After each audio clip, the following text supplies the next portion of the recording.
Bismillahirrahmanirrahim. Assalamualaikum warahmatullahi wabarakatuh. Kali ini kami akan membahas metodologi penelitian tentang review artikel yang akan dibahas oleh saya Yustiranda Wahyuni dan rekan saya Okta Gyari Dwi Putri. Nah, langsung saja kita membahas materi kita kali ini. Di sini kami akan membahas sebuah artikel yang berjudul Tingkat Pengungkapan dan Penggunaan Derivatif Keuangan dalam Aktivitas Penghindaran Pajak. Penulis artikel Octavia dan Dwi Martani. Artikel dimuat dalam Jurnal Akuntansi dan Keuangan Indonesia dalam volume 10 nomor 2 halaman 129 sampai 146. Artikel ditulis tahun 2013. Nah, yang pertama pendahuluan. Kita akan membahas motivasi riset. Motivasi yang menunjang terjadinya penelitian ini yaitu karena kelangkaan studi yang membahas terkait penggunaan derivatif sebagai alat penghindaran pajak. Serta di Indonesia belum ada yang membahas keterkaitan keduanya antara penggunaan derivatif keuangan dan penghindaran pajak. Dikarenakan masih minimnya riset yang berkaitan dengan hal tersebut, maka timbul dorongan dari peneliti untuk menyelesaikan masalah baru tersebut.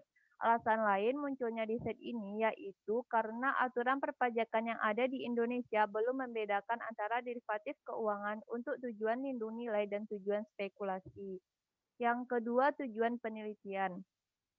Adapun tujuan dari penelitian ini yaitu agar dapat menginvestigasi apakah derivatif keuangan bisa dimanfaatkan untuk memfasilitasi upaya penghindaran pajak yang harus dibayarkan oleh perusahaan. Lalu GAP. Dalam penelitian ini, riset GAP yang diketahui yaitu munculnya permasalahan yang akan diteliti berasal dari hasil penelitian terdahulu. Teori GAP dalam penelitian ini terletak dalam penelitian terdahulu yang mengaitkan antara derivatif keuangan dengan manajemen laba. Sedangkan untuk kaitan derivatif keuangan dengan penghindaran pajak belum ada dilakukan penelitian sebelumnya. Hal tersebut yang menjadi dasar dalam dilakukannya riset ini. Yang keempat, kontribusi penelitian. Kontribusi pada masalah. Derivatif keuangan digunakan sebagai alat penghindaran pajak. Sedangkan penelitian sebelumnya hanya mengaitkan derivatif keuangan digunakan dalam manajemen laba saja. Kemudian, alur alinea artikel dan transisi setiap alinea. Hal-hal yang ada dalam alur penelitian artikel ini diawali dengan permasalahan secara umum yang dibahas dalam latar belakangnya. Kemudian dikerucutkan lagi menjadi poin-poin khusus yang akan diteliti lebih dalam. Yang ketiga, bagian teori dan logika penurunan hipotesis. Teori sebagai acuan penrumusan hipotesis untuk memudahkan proses pembentukan hipotesis. Seorang peneliti biasanya menurunkan sebuah teori menjadi sejumlah asumsi dan postulat. Asumsi-asumsi tersebut dapat didefinisikan sebagai anggapan atau dugaan yang mendasari hipotesis. Berbeda dengan asumsi, hipotesis yang telah diuji dengan menggunakan data melalui proses penelitian adalah dasar untuk memperoleh kesimpulan. Yang keempat, desain riset, struktur metode, dan aspek yang ditekankan dalam metode. Bagian desain riset. Yang pertama, tujuan penelitian.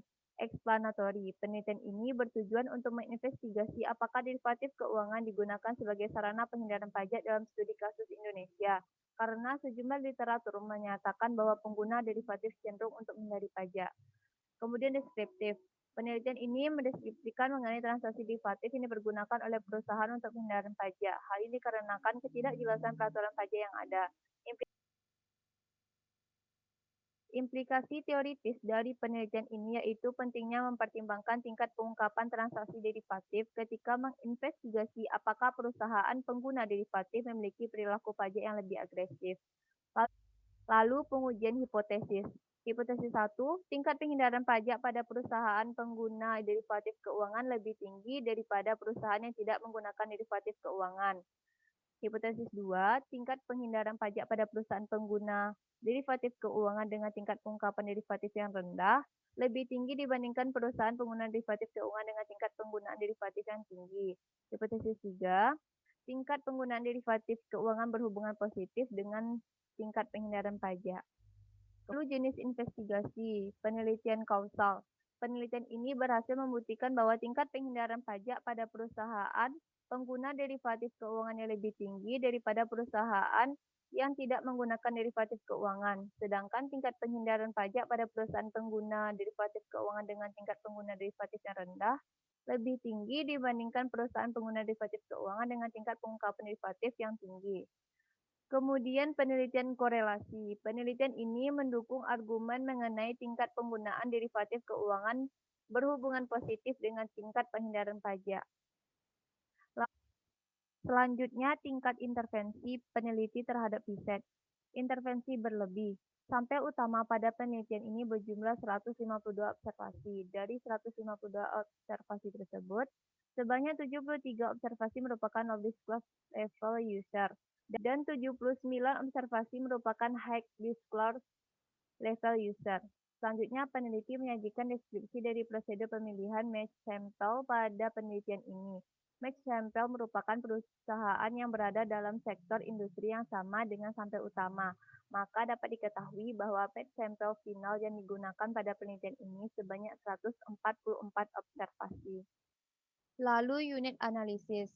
Dalam penelitian ini menggunakan unit analisis organisasi karena menggunakan populasi yaitu perusahaan publik non-keuangan di Indonesia. Untuk horizon waktu menggunakan studi cross-seksional karena data dikumpulkan dalam waktu yang sama. Kemudian variabel penelitian, pengukuran, skala, dan kaitannya dengan uji statistika. Yang pertama variabel penelitian.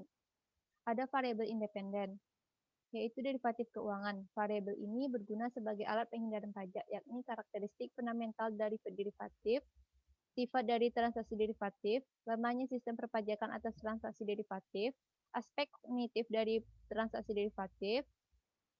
Yang kedua, tingkat pengungkapan. Terdapat perbedaan tingkat pengungkapan transaksi derivatif oleh perusahaan pengguna derivatif. Menjadi penelitian ini mengelompokkan perusahaan pengguna derivatif menjadi dua kategori, yaitu perusahaan pengguna derivatif dengan tingkat pengungkapan transaksi derivatif yang rendah dan perusahaan pengguna derivatif dengan tingkat pengungkapan transaksi derivatif yang tinggi. Lalu ada ukuran perusahaan. Variabel ini diukur dengan menggunakan logaritma natural asset. Beberapa peneliti berpendapat bahwa perusahaan besar cenderung menghindari kenaikan laba yang terlalu drastis karena dapat menyebabkan bertambahnya beban pajak perusahaan. Lalu ada return on asset atau ROA. Ketika semakin tinggi laba yang diperoleh perusahaan, semakin tinggi pula effective tax rate perusahaan. Lalu ada leverage. Beban bunga yang timbul dari pengguna utang bisa dijadikan sebagai pengurang pajak penghasilan, tetapi dividen tidak. Lalu ada variabel independen, yaitu penghindaran pajak. Terus ada variabel kontrol, capital intensity atau CAPTIN. Untuk pengungkapan dan skalanya, yang pertama ada penghindaran pajak. Untuk pembahasan berikutnya akan dilanjutkan oleh rekan saya Okta Giari. Kepada Okta, disilakan. Baiklah, terima kasih kepada Saudari Yustiranda. Saya akan melanjutkan pembahasan. Langsung saja, yang kedua itu ada pengguna derivatif keuangan atau user, yang mana variabel dummy yang diberi nilai 1 untuk perusahaan pengguna derivatif keuangan dan nilai 0 untuk perusahaan yang tidak menggunakan derivatif. Untuk skala pengukuran yang digunakan adalah nominal.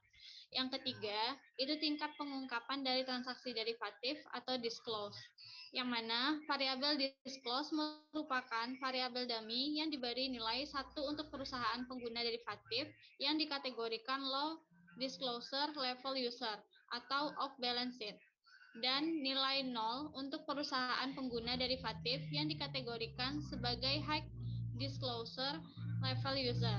Skala yang digunakan adalah nominal.